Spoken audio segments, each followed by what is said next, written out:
life, every day, late at night, not okay. All I want, and I pray, all I need are some better.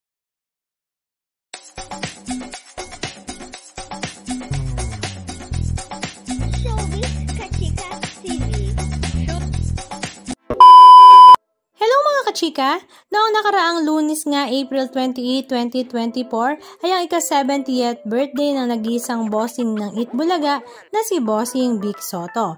Kaya naman sinurpresa nga siya ng kanyang buong kapamilya nang ito nga ay mag-guest sa Itbulaga at lahat nga sila ay naghandog ng kanta para kay Bossing.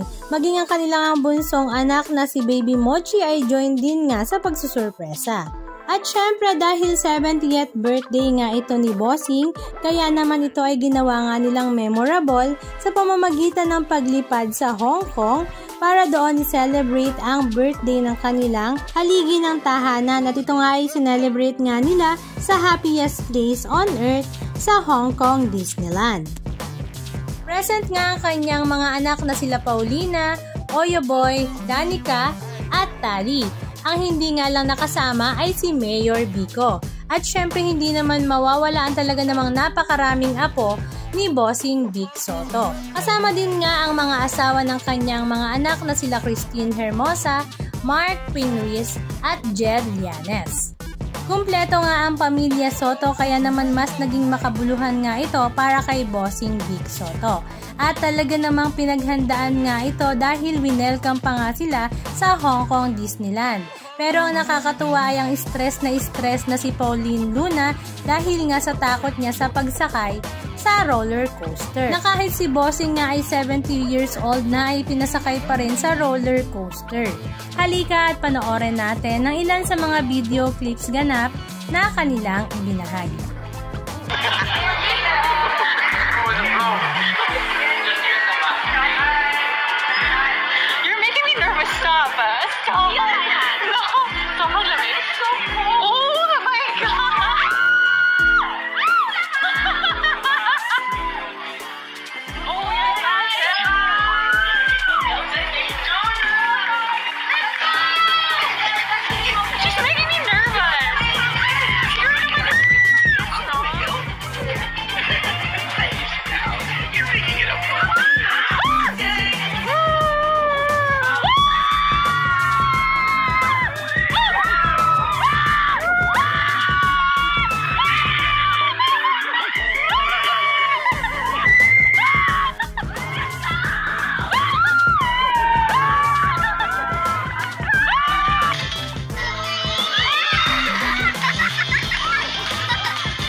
Anong masasabi nyo mga kachika? Just comment down below.